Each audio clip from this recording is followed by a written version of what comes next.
Welcome, gamers, to this week's episode of Last Call Gaming. We're in episode 220. Today is August 20th. My name is Craig Perales, and joining me is the Patriot himself, Mandrew. Hey, we out here.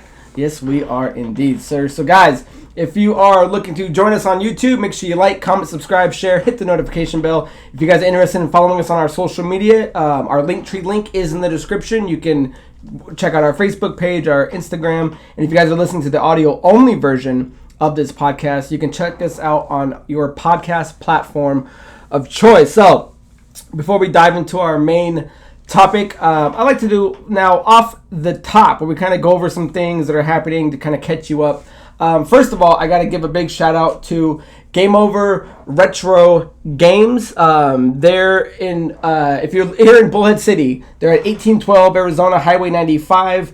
Unit 10, but 2 doors down for them, they just reopened the collectibles shop, which is full of toys, comics, music, all kinds of collectibles, and they actually let me set up my own little space in it. So there's they have a Last Call shirt hanging up, and I have some comics and stuff that I'm willing to sell. And I was telling you, if you got anything you kind of want to put into the case, hey, I got some space I can loan you. So big shout out to those guys. Make sure you check them out if you're in Bullhead City. Our second off the top, guys, just to make sure you're checking it out, is Gamescom is currently running right now. It runs from August 20th to 24th. The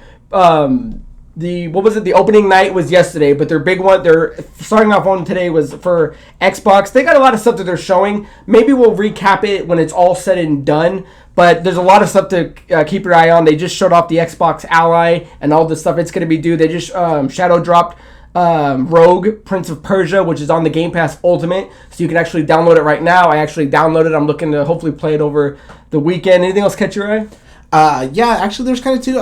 They have a Sekiro anime coming out, and that's actually going to be exclusively on Crunchyroll, and they actually have footage of it there. Really? Yeah, I was going to say, that was actually extremely cool, too. And I didn't even know what it was going to be, because he's like, oh, we have something coming, and it was Game of the Year, and that was the year we went, is when Sekiro won, so that was a good year. I love that game, and that moment has made that game, I think maybe puts it up higher because we were there for something special like that I was like, damn, that was so cool, looked really good. And then there was another, I forget the name, I should have written it down. I don't know if you saw it. I'm a little bit over Souls-like because I feel like there's so many. And this one the enemy looked kind of mid, but maybe it might be an interesting game. But they have one based off of the Divine Comedy. Did you see that one? I may have missed it. I was cooking while I was watching opening night, so I may have missed it. It has an Italian name. I forget what it is, but it's almost supposed to be something maybe like how Dante's Inferno or whatever it is. Nice. So based off of that story, and it's Souls-like. So it's like, oh, that's pretty cool because we haven't really gotten anything like that. And I know a lot of people. I personally hold Dante's Inferno. I love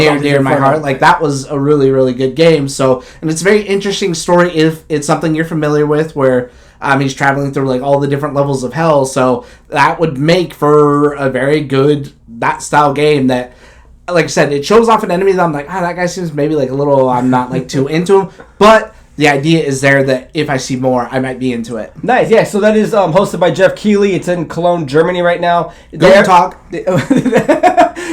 They are kind of saying that this is, still being the heart of what E3 used to be. So if you've been looking for anything that's video game related news and stuff, that is the videos to be watching over the next week. So go ahead and check that out, guys. With that being said, our biggest off the top here is that there's a new Resident Evil movie that's in the works. It's supposed to come out in 2026. The synopsis is, follows a hapless courier tasked with delivering a package to a remote hospital. He soon finds himself caught in the middle of an outbreak and must fight through hordes of mutated creatures to survive. I think it sounds cool. There's some controversy surrounding it, and we'll get into that in a second. But attached to direct it is Zach Kreger, who right now is pretty hot in the horror genre because he did Barbarian a couple years ago, which got great reviews. You saw Barbarian, yeah? Yeah. Okay, I actually really enjoyed it. And then the new movie that he has in theaters right now is Weapons, which I meant to catch last week. We didn't end up going. My plan is to go this weekend. I don't know if it's something you want to check out. It's doing great. At once upon a time, it was sitting at 100% on Rotten Tomatoes. I think since then it has gone down. But as far as the director goes, Zach Kreger, not only you can tell is good at doing horror, but it seems like unique horror, because Barbarian was something I didn't see the way it kind of twisted at the end. And from what I'm hearing, Weapons kind of does the same thing. And from all reports, Weapons is supposed to be even better than Barbarian. So before we dive into the controversy of what he's saying, how do you like the pick of who's directing it? Do you think he's fit for doing a Resident Evil movie? Before I've heard some recent comments, and we'll get to that, I think I was a little more hyped for it, because I think what I like more about like Barbarians or Weapons is it's not when they say like the horror style that he's doing isn't this big worldwide thing or this big pandemic or something. It's a more confined story, like what Resident Evil like 1, 2, or 3 is. Even though that's a city, it's not like a big global thing. You're focusing on these individual stories without throwing in here's 40 different people, and now we're focused on all these different things and trying to fit it all into one area. So I think that's more what I was excited for, especially when you watch something with like Barbarian. Barbarian really, the biggest primary focus of it is in one like closed house. Yeah. And so that's almost like a mansion incident or something like that, even though it's a bit bigger. I like the idea of that he is good at this moment to moment, making you feel confined horror, claustrophobic type horror. Yeah, something like that. Yeah, so that actually had me hyped. Because I remember even a couple episodes back when I just watched Barbarian, I remember even saying, I'm like, dude, this guy I feel like could do a Resident Evil movie. And sure enough, here we go. But the controversy surrounding it is that he's going out of his way to not add any of the characters that you know, such as Leon and Jill, and he wants to stick to kind of the lore. So this comes from Flicksided, and it says, Zach Krager is adamant that his big screen adaptation of Resident Evil games will not be a direct remake. This could end up being a good thing for the adaptation, but it's going to disappoint some people. Variety reports that the Weapons director will create a love letter to the games rather than delve into the stories already told. It will still be loyal to the lore created in the games. While the reboot may not have original characters, Krager has reassured fans of the games that he will respect the roots of the gameplay.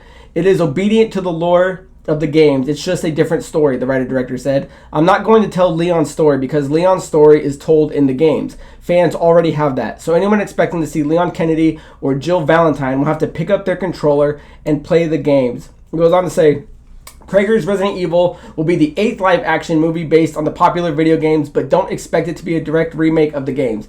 The Barbarian director admitted that he may not be completely obedient to the lore of the game, may not be to the lore of the game. He told SFX magazine that while his script is authentic to the games, he expects to receive some backlash from the online community. I don't think I'm breaking any major rules, but I also recognize that no matter what I do, people are going to come for me online. Well, Krager, we're online now, so I know I think we feel a bit different, but overall, I mean, you heard what he said, so did that change your thoughts on if he was going to be the next great director for it?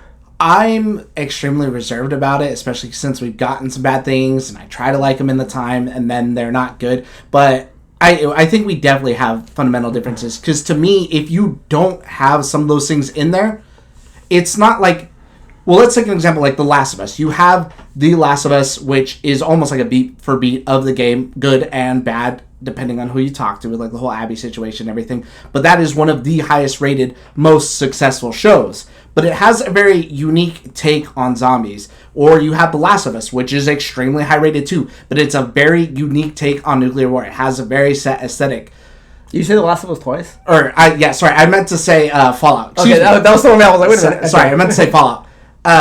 Both are very unique. If you have Resident Evil, not that it's not unique, but people really care about the stories, and I think Raccoon City, if you don't have that, and I would say it has to at least take place in Raccoon City if you are going to do an individual story, and it could take place within the same timeline on a different part of the city, almost like Resident Evil Outbreak. I don't know if you've ever played that. I don't think so. It came out on PlayStation 2. They have 2 of them, and what it is instead of playing like Leon, Jill, or whatever, you're playing, it was online, or you could play offline with other, or it'd be like you and NPCs. You play, the new Resident Evil 9 features one of these characters. Alyssa, she's like a reporter. Then there's like a barmaid. There's another chick who's like a medical student. There's a cop. Then there's another dude who's like a handyman. So you're playing everyday people you're in these situations like, the first scenario is they're all just drinking at the bar. That's kind of how it starts, where you pick your characters, and then the bar gets overrun. You're trying to get out. one of them, you end up in like the Raccoon City Zoo. You're trying to get out of the zoo. Oh, that's cool. So you're in these different situations with these everyday people that aren't as popular as your Jill, your Claire, whatever. But if you take away Raccoon City, if you take away like Jill, these people that everyone has come to love, it's just zombies. Resident Evil isn't. I wouldn't say it's like The Last of Us, where it has its very unique, special thing. It's just zombies, and we have plenty of zombie movies, plenty of zombie shows. And that to me just seems like you're putting a name on something just for, I know he's not doing it just for it to sell, but that's almost what it comes off as, because it's just zombies at that point. Well, like you're saying though, if there's other games that have other, because there's Jill in that one where the people break out, so what's wrong with that though? But that considered Resident Evil. And then my other thing was like, what about Resident Evil 7? That really was not even close to anything like Resident Evil 2 or 4, and now but cause I'm looking at it more like, there's enough, especially looking at Netflix's Resident Evil, what's like, oh, let's try to tie it in with Albert Wesker and all these things. It's like, I think we've seen, I kind of get where I'm with you, I'm reserved.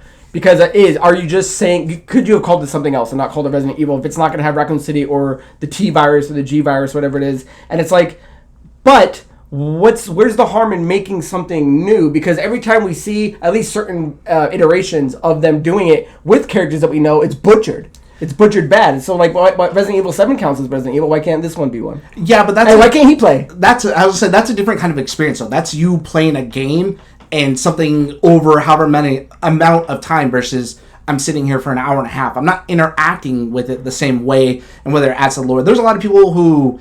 Resident Evil 7 brought it back to the horror, but I'm not personally crazy about the story. I like the horror gameplay of it, and it's different, and it brought them to make Resident Evil like more scary. But 7 and 8 aren't on my top of Resident Evils. The 2 make, the 3 make are back on there. At least even 4, even though 4 is more action.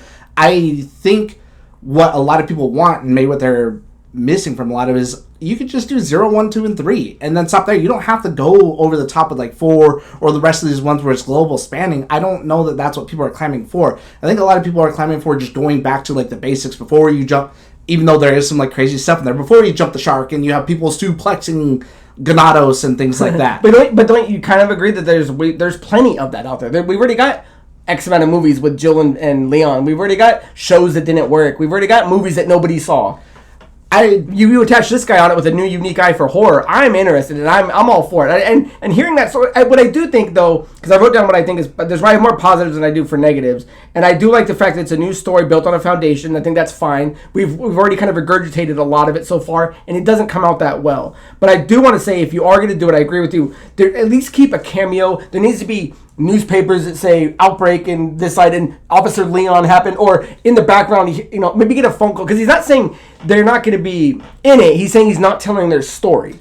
So if they're cameos or they're on the phone and he gets a call from Jill, or even at the hospital, they say, oh, we just had a young officer come by recently and a girl named Claire or something like that, and at least do hints that it's in the world to tether it. Because, without any of the tethering, then it's like, then why aren't you something else? I just think that it needs to take place in Raccoon City. Mm-hmm. If you're doing some place that's 40 miles west of it, Bullhead City, wherever it is that it takes place, then who cares? Then what's the point? Like, Raccoon City was that foundation. And I think is maybe another example, if you take these characters out, but you tell the zombie story, that's what Resident Evil 1 is with Mila Jovovich. There isn't anybody in there. They go into like this weird mansion thing with the zombies. And I personally like 1 and 2, even though those are different, so it kind of can be that, counted as Resident Evil. But they're not as looked back on as fondly. They made money. They do. They made money, but then they completely fell off a fucking cliff, though. They still make money, but for who? For the fucking people that go out and see movies that don't care. They'll go and watch The Meg 3 tomorrow. Yeah, but that's another thing, too. They took Resident Evil and they added all these characters in it, and it still didn't make the movies any better. So, I don't know. I like the idea, and I like him on it. My biggest thing, though, is more of a negative that had nothing to do with really the Resident Evil part is going, for this guy in particular, is for Kreger, is that, dude, you already made something original with Barbarian. You already made something original with weapons. Like, why are you jumping into a game adaptation when it's like, especially if you have an idea for a zombie movie, I think it would have been cooler if he did just do something original. Then you could say all 3 of his movies are all original things in Hollywood, which hasn't been happening. And now it's kind of, I think, could be blemished by going, oh, your next movie was a remake of a video game.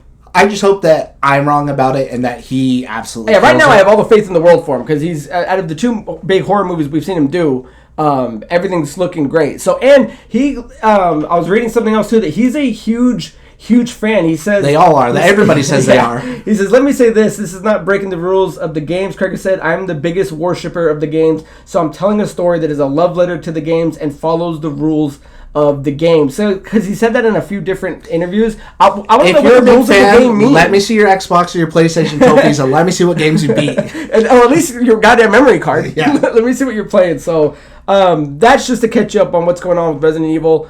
I think we're both reserved, but I think I'm more for it, and I think maybe you're more against it. I'm gonna stay negative until I see something positive for it. Hey, HIV, baby. So, with that being said, guys, let us know your thoughts on the new Resident Evil movie that's supposed to be coming out in 2026, being directed by Zach Kreger. So, with that down and out of the way, guys, let's move into our biggest portion of the show, which is talking about the back half of games that are going to be coming out in 2025. We are now officially well past the halfway point. We've already seen some big games come out. Kingdom Come Deliverance 2, Split Fiction, Doom the Dark Ages, Clair Obscur, Avowed. I mean, we've already had a pretty good dose of games, all pretty early. So before we dive into what's still to come, how do you feel about, I mean, it's kind of hard, odd to say, but we've already got, I would say, some surefire wins for, or at least nominees for Game of the Year. You think Game of the Year is already locked up? I think, personally for me it is. Yeah, so far for me too. Yeah, I can't see anything beating it. So I don't know. I think it's personally been a really good year. And it's hard to remember if last year was like that. Or maybe it was, because I think last year was Metaphor, and I think that came right off the start of the year. So I feel like the last 2 years, it's been one of those years where like I played something so good right at the start of the year that like nothing could beat it. And it's not to say that there's not any other good games, but this year's been pretty stacked. Yeah, this year, especially, it's really weird to think, because in the past, it's usually the games slide in at the end, and there's still a bunch of games to come. But yeah, I think so far, Andrew said his Game of the Year is already locked in for this so far, so is mine. But with that being said, there's still a lot of good stuff to come. So this is kind of just a friendly reminder of what is to come and what to keep your eye out for. So, Andrew, what do you got on your list? My number 3, and I'm doing these in how excited I am for them. This one might be a little higher, but it is a remake, so maybe it's just slightly less. But it's Metal Gear Solid Delta. And again, this is coming from Konami with works from Virtuous, who just did Oblivion, remaster, remake, whatever they're calling that, earlier this year, and was amazing. So so far everything I've seen has looked so good. It looks beautiful. I know that they reused the audio from the original one, but that game, there's so much spoken dialogue that I would imagine to redo all that would be insane. That comes out August 28th, so that's coming up here in the next week. And I'm extremely excited for it. Metal Gear Solid 3 is one of my favorite games of all time, in my top 5 for sure. Lately I feel like I've been eating pretty good, because I got to do Link's Awakening, which is my favorite game of all time. That got remade for the Switch. I got to read Paper Mario, Thousand Year Door was also on the Switch. About in terms of remakes and stuff. Yeah, in terms of remakes. So like all these games that maybe need a little tweak. I'm just living in the lore days right now. So Oblivion, this right now, I'm super, super, super excited for it. Especially too, because going back and playing it, I feel like maybe it doesn't control the best. And even though it's something of its time, after they came out with Metal Gear Solid, The Phantom Pain, as much as people maybe don't like that game, it has some of the best and the tightest controls that feels so good. I don't know that I've played anything since then of that kind of a caliber of game where I'm like, dude, this just feels amazing to play. It's so good. Nice. So, yeah, that's right around the corner, so we'll be playing that very soon. I kind of cheated for mine. I kind of put 2 games in it, but they're both kind of bite-sized games. They look similar, but they play different. The first one is Terminator 2D No Fate, which is going to be on every platform, and it comes out on September 5th of 2025. You play as Sarah Connor and the T-800 through a variety of thrilling missions as they take on the T-1000 and try to put a stop to Skynet's plans before the human race is annihilated. Lead the resistance as John Connor in the future, fighting on the front lines as mankind's only hope in the war against machines. It's it looked pretty there's a like a 15-minute behind-the-scenes directors like talking about it. I don't know if you got a chance to watch it. I haven't seen that. It looks sick. It's there's going to be like supplies and ammo are going to be scarce and stuff, right? And then there's also going to be like cover systems. So you actually got to be hiding while you're getting hunted down. It's going to have a story mode, a boss rush, Infinite Mode, Arcade Mode, and Mother of the Future, which is a speed run. And it's really kind of, I think the same guys that are making it, might be the next game I'm going to talk about, the same guys that made that new Ninja Turtle Shredder Revenge game. So a lot of those kind of beat 'em ups are coming back. This was the one that caught my eye. The second one was Marvel Cosmic Invasion, which a cosmic battle awaits after Annihilus launch an unprecedented attack across the galaxy. All life hangs in the balance. Nova, Spider-Man, Wolverine, Phyla-Vell, Captain America, and many other heroes, both Earthborn and Cosmic, will join forces in the star-spanning brawling adventure against the deadly Annihilation Wave. I don't think the date, like the actual day, has been said. That one did look good. But it is coming, in 2025. It's going to be on all the systems. So far, it's shown... oh, did I not have that here? It's shown off 15 different characters. I think they've already shown 11 so far. And there's also another behind-the-scenes things where you can watch it where, like, Venom's supposed to be one of the only characters, like... Because I don't think you can do, like, grabbing instantaneously, but Venom's ability will naturally be able to grab you. Nova's ability to be able to fly. It's going to be co-op and local 4-player, and it's going to be cross-play as well. So they're really putting it in the hands of everybody. And I love these type of games. I love playing with as many people as I can. So just to keep an eye on that one, too. In 2026... there's going to be a He-Man Master of the Universe game, Dragon Pearl of Destruction, that's coming out in the same vein as that. So if you like those type of games, there's going to be plenty, and 2 really good-looking ones by the end of this year. I love me a good beat 'em up. I love a good beat 'em up. My next one, and we're eating good again with another studio, is going to be the Outer Worlds 2 from Obsidian over at Bethesda. And they've also put out Avowed earlier this year. They put out Grounded 2, even though that's like what do they call it? Alpha. Yeah, the game preview. And game preview. That just came out like 2 weeks ago, I think. Yeah, about 2 weeks. And so they've already been absolutely killing it. I love the first Outer World. I went through 100% it. That game is so good. I think I've been liking more of what they do lately over everyone else. And I just really enjoy their game. I love the aesthetic. I think it's so good. That comes out October 29th. So that's also another game that's coming out here pretty soon. I think what's pretty funny is if you watch Gamescom, unless I'm wrong, because I know I had this written down before I watched Gamescom. Geoff Keighley, when they were showing it off, because that was at Gamescom opening night, he was like, oh, here's something for the Outer Worlds 2, yada yada, and we have the release date to show you. And I'm like, didn't we already know the release date like a while ago? Like, I'm pretty sure we did. Did they move it up at all? Does it change? No, it looked like it was the same on there, and they had the trailer, and then maybe it's just the first trailer with the release date. Maybe that's why he worded it like that. So I thought that was pretty funny. That is funny. But either way, I think it looks really, really good, especially as a huge fan of the first one. I'm super excited for it, especially coming off of...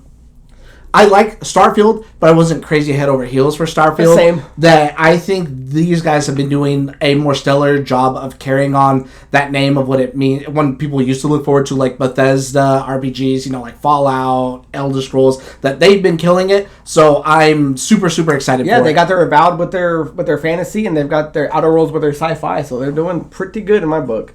My next game that I'm looking forward to is Borderlands 4, upcoming action role-playing first-person looter shooter video game developed by Gearbox Software and published by 2K. It's a sequel to Borderlands 3 and the 5th mainline entry into the Borderlands series. As with its predecessors, Borderlands 4 is a first-person looter shooter with elements commonly found in action role-playing games. Gearbox described the game's world as seamless, and there will not be any loading screens as players explore new areas. New vehicles and traversal tools, such as the grappling hook, are introduced in Borderlands 4. The game can be played solo or cooperatively with 3 other players. Now, Borderlands, to me, has always been a game I love looking forward to. Number 1 was amazing when it came out. The whole looter shooter for FPS kind of mixed elements. I knew it threw a lot of people off. It was fantastic. I remember beating it back in the day with like Geno, Denny, Gil, Kyler. Number 2, I know a lot of people liked it the most. It actually sold a ton compared to Borderlands 1. It sold 30 million units compared to Borderlands 1, only 6 million units. So that was like the best it was getting. 3 kind of fell from grace. That's when it kind of became a little more jokey. I mean, I still enjoyed playing it, but I know a lot of people got let down with it. I thought it was good. That was my first one that I played. We played that together, and I was like, this is kind of like all right. Like, this is what Andrew never wanted to get into it, and then the one he gets into it is the one generally considered to be the weakest. And I'm not including the pre-sequel at all, but with that being said, Borderlands is kind of in some hot water right now. It's not doing great. The Borderlands movie did terrible. It made $33 million worldwide on a $115 million budget. So that thing took a bath. So the movie didn't do good. Maybe Zach Krager saw that and saw them use the names, and that's why he doesn't want to use the names. Yeah. So that was okay, or that did terrible. But the Telltale games were okay as well. Number 1 was really good. Number 2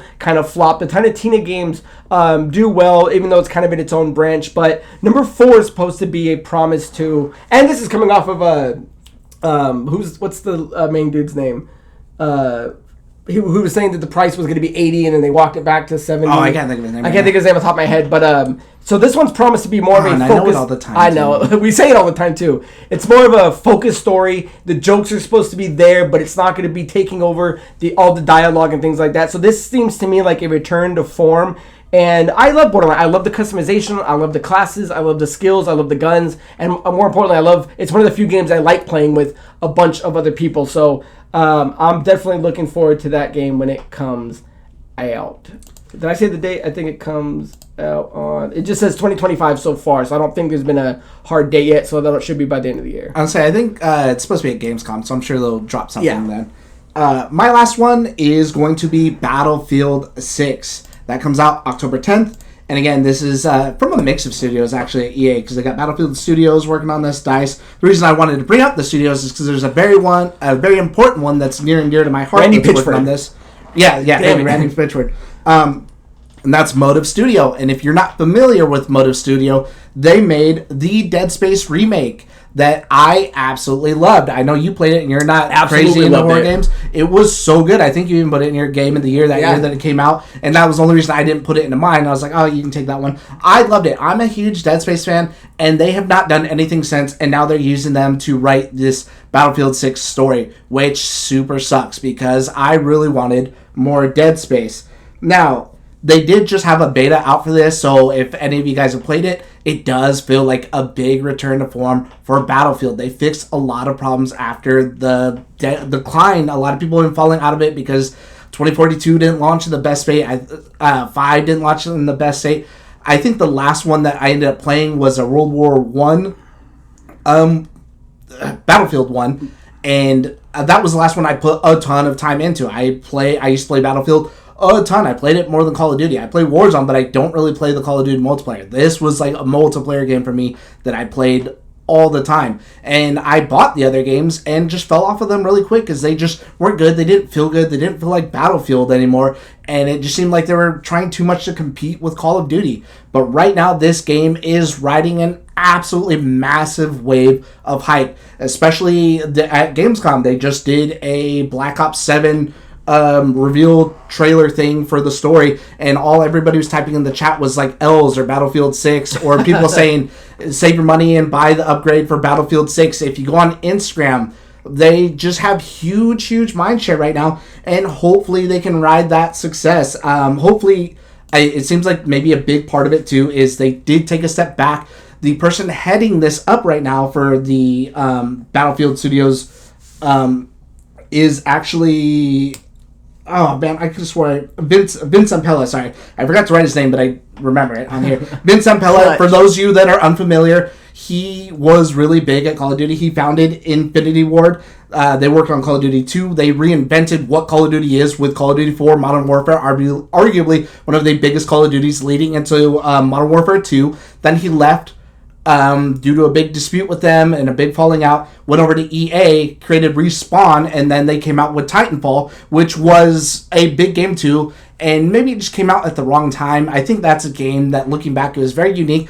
I really liked Titanfall a lot. Number 2 was even better. And number 2 was great. So I think that's a game that doesn't get the love that it deserves, and maybe it just came out kind of at the wrong time, or maybe it's some of the messaging. I think maybe someone needs to go back and really kind of talk and do like a deep dive into like what happened with that one. I think that could be like a whole big thing. I'm sure there's some out there, and maybe just I haven't watched it, but that's something that I think is overlooked. It's so good that he's had all these big games that are a success, and even Titanfall, though it didn't live up to the hype, was a huge success. That's a game that everybody knows that going into Battlefield now, I'm extremely, extremely hyped. I'm super excited for it. Nice. I haven't been excited for Battlefield in a long time. In a long, long time. So, with my number one, guys, it is Ghost of Yotei, which is going to be an exclusive next-gen game. Is upcoming 2025 action-adventure game developed by Sucker Punch Productions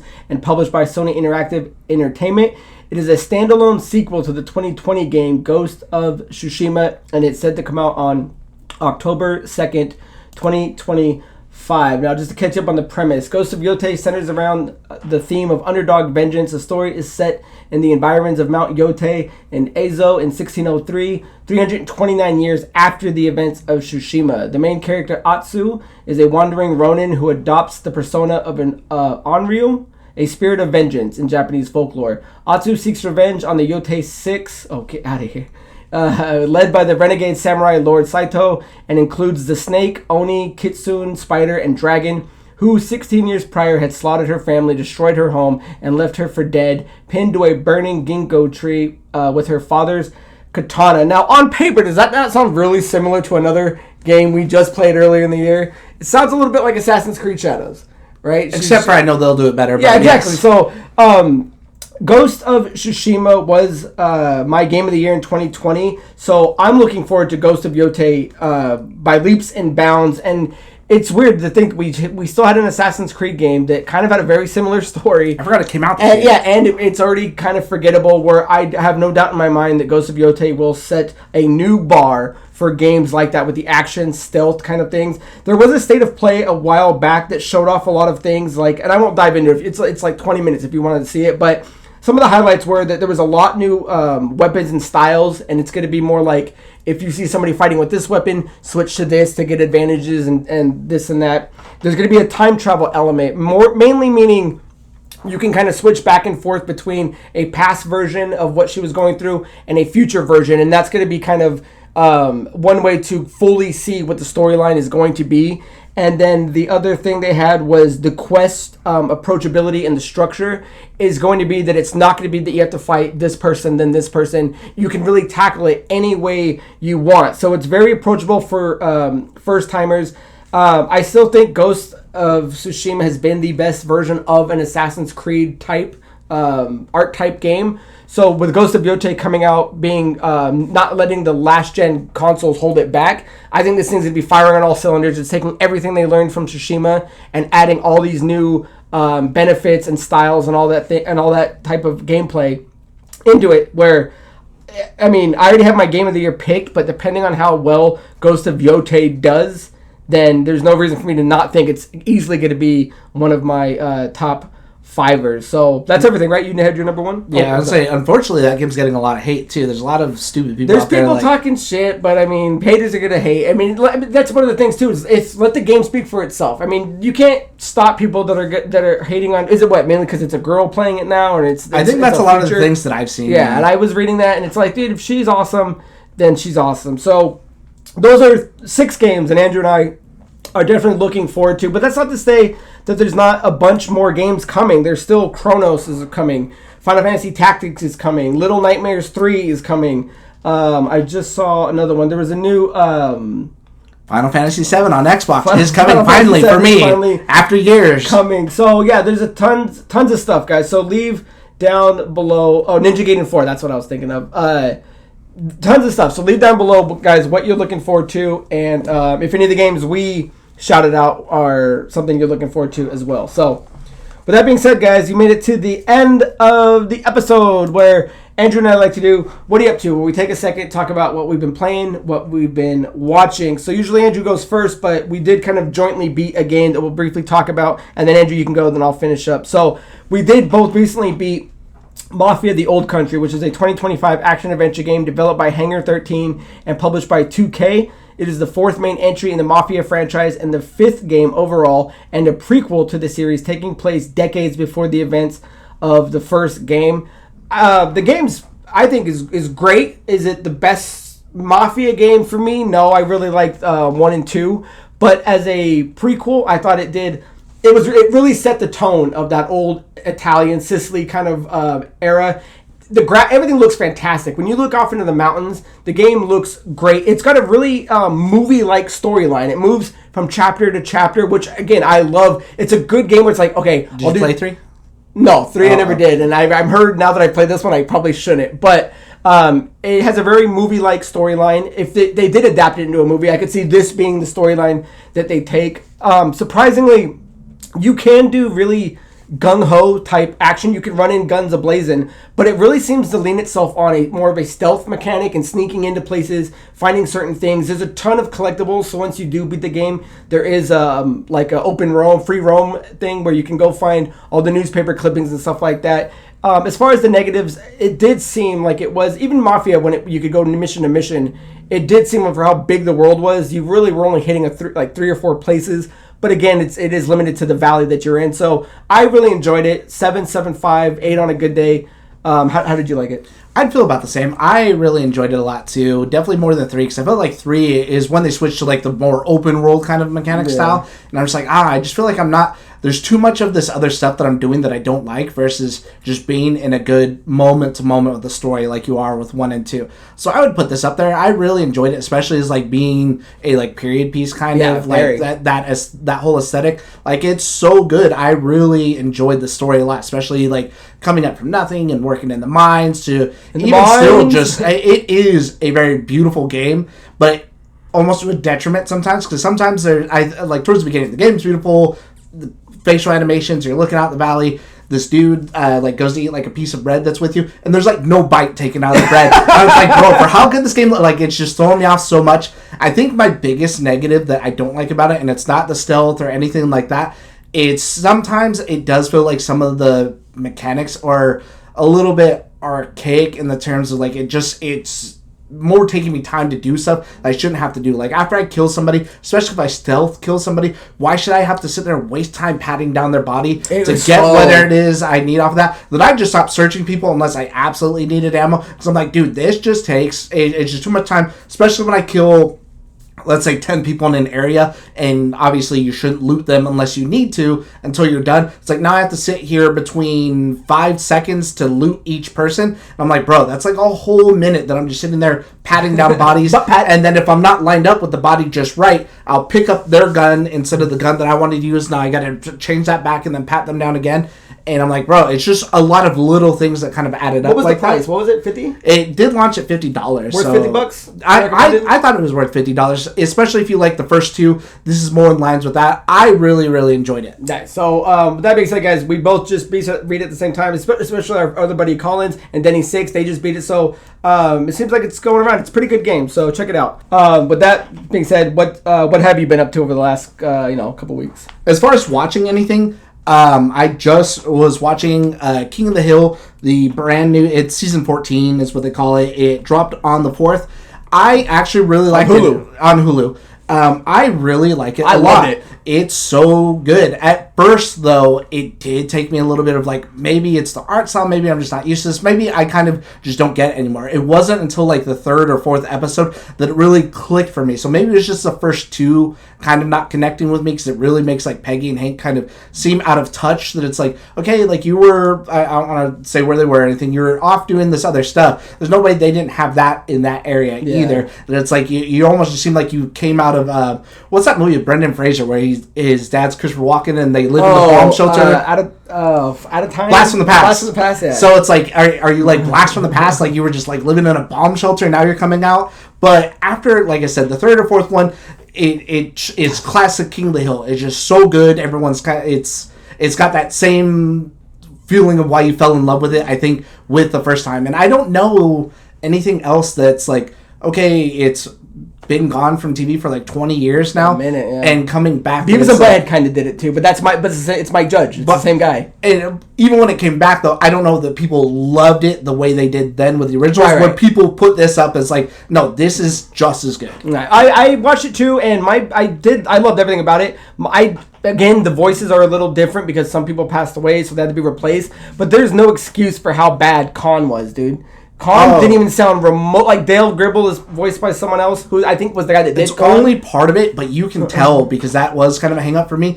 And not that it's bad, but it seems like he's reading a lot slower, and it sounds like he's reading lines off of paper versus Dale's. Dale, okay, yeah. Versus Dale, so like I could be like, season 14, King of the Hill, go watch out, where his is like, season 14, King of the... And it's like, you can tell the differences, and so I could let that go. But Khan's it didn't even sound remotely the same, and I'm like, how? So that one bugged me, because there's an episode that really focuses on him and his wife, and I was just like, man, it was hard to listen to. But other than that, check it out. And they dropped it all at once, which I didn't think they were going to do. So Hulu dropped all the episodes, and you could I ran through them in a day. I like that, or I like what Twisted Metal is doing too, where instead of 3, 2, 2. Yeah, 3, 2, 2, 2, and then on the final 3. I much prefer that than this. Maybe 1 or 2, and then 1, 1, 1, 1. Because if you're gonna do that, I just won't watch it until I will not watch it until it's done. Nice. What else have you been playing? Oh, sorry. And then as far as playing anything, I did Wu-Chang Fallen Feathers. That just dropped on the end of July 24th, and that is it comes for Lindsay Studio is the developer, Lindsay. And published by 505 Games. Now this, I couldn't find anything else from them, so I think this might be their first game. It is a Chinese studio, and it pretty much is a Chinese, like, Dark Souls Sekiro. It did, and you should play it now. Definitely give it a chance, especially if you fell off of it, because I almost did. At first, I started playing it, and I was like, dude, this just feels like slow. It feels like it's unfair for the sake of being unfair. It doesn't feel like Souls-like where like, okay, I messed up, so I should be punished. I'm like, no, this is just dumb. I uninstalled the game. And then I came back to it a week later, and I'm like, you know what? I'm not going to let this beat me, because it does have a cool story kind of set in this fictional period of the Ming Dynasty during China, where there's like a plague that's turning people almost into like these crazy like bird monsters and other monsters. It's called the Feathering. And so I kind of liked what they're doing with the weapons. So I was like, okay, I'm gonna give it another chance. I beat this game before a patch just came out. I think like the start of this week, there is a patch that came out to change a lot of the big gripes with, like, once you get knocked over, I felt like I'm getting hit before I could even get back up, before I even get a chance to do anything.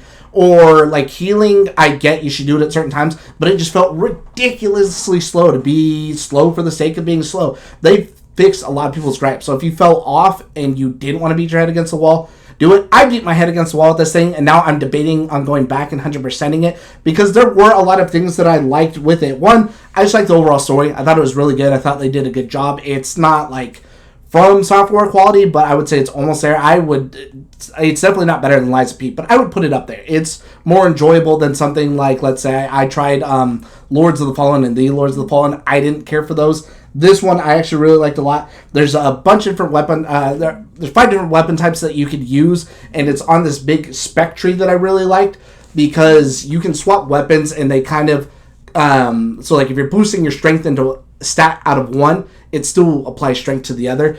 But what you can do is, like, let's say there's the sword, dual blades, great sword, there's a short sword.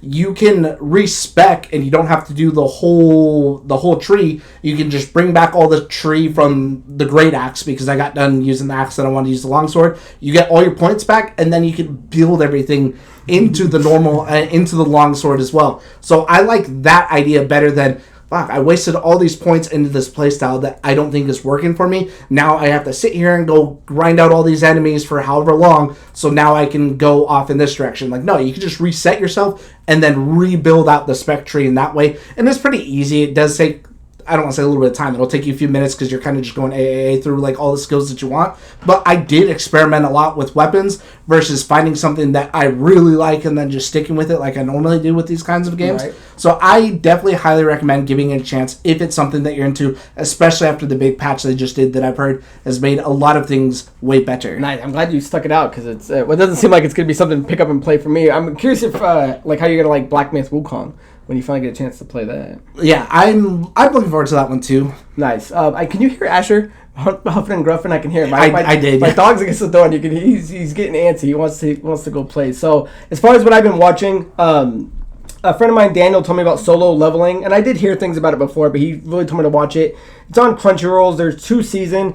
Alternatively translated as Only I Level Up, is a South Korean fantasy web novel written by Chugong. It was serialized in Keiko's digital comic and fiction platform Keiko Page beginning on July 25th, 2016, and was later published by DNC Media under the Piper's label since November 4th, 2016.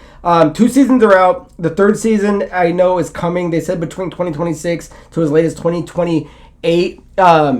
It's a really cool show where this thing kind of happened all over the world where these openings and rifts started happening. These portals started coming through with these monsters and like goblins, elves, demons, and things like that. But as that happened, people started awakening, and they ended up being put into a tier, so an S system to an E system, and then that would depend on what your abilities would be. And then it's kind of like a video game where there's classes, like there's tanks, there's assassins, there's healers, and things like that, and then only they're allowed to go into these gates. Well, the story follows this kid who's the weakest character in the world. He's the lowest ranked E member, and he ends up going to this dungeon, and he has what's called a reawakening, where he comes back to life with stronger power. But what no one knows is that he's unlocked a actual video game, so he can see things like he can look around. I can hear him growling. He'll get quests and things like that. Like he'll start doing strength quests and things like that. So he'll start leveling up. So even though he's still ranked as an E, he's slowly progressing. Now, me and Sam just finished season 1 and we started season 2. I told Geno about it as well. He just ran through it and he said it's amazing. So if you get a chance to watch it, it's about 13 episodes apiece on Crunchyroll. Dude, if you want an anime video game, this is it to watch. As far as what I've been playing, I just beat. Oh god, there we go. I just beat last night. Actually, this morning it was like 12:30 in the morning. Donkey Kong Bonanza. I got your snap. Nice. Which is a 2025 platform game developed by Nintendo EPD and for the Nintendo Switch 2. The player controls the gorilla Donkey Kong, who ventures underground with a young Pauline to recover stolen banana-shaped diamonds from a group of villainous apes. It came out on July 17th, 2025. I've been slowly playing it. It's really addicting. Like the combat, being able to smash through things, getting your skill points and learning new abilities, and you can re-terraform things is awesome. In the original trailers, it showed 3 different, maybe it was 2 different animals you could transform into. You end up getting all 5, which is it a spoiler if I say what it is? Okay, I'll leave them alone. You can figure it out. But they all have really cool abilities. The ending, if you... excuse me, there is a twist in the ending, and I'm glad it didn't get ruined for me, because once something happened, I was like, oh, I didn't see that coming. But that being said, when you think you're at the end of the game, you're not, and it's like, I was ready to wrap things up like 10:30 last night. It's another couple of hours to finish it up. My buddy Luis is actually he's going to try to 100% it. There's 777 bananas collect, and it's a collect-a-thon. But when you beat the game, it's easier to go back and do a couple things. I ended the game at 316, so I thought that was pretty cool. I had a lot of fun with it. I was listening to an IGM Gamescom, and I think they were all saying that like they all died a couple of times on the boss, because it does ramp up at the end. But I was able to beat everything on my first try, so I did feel pretty good about that. So, guys, that is the end of episode 220. Join us next time, guys, on episode 221. Make sure you leave down below, guys, what you thought about all the games coming out in the rest of 2025 and what you've been doing and what you've been playing, what you've been watching. So, guys, that's the end. My name is Craig Perales. This is Mandrew Montemeyer. And until next time, guys, cheers. See you on the battlefield.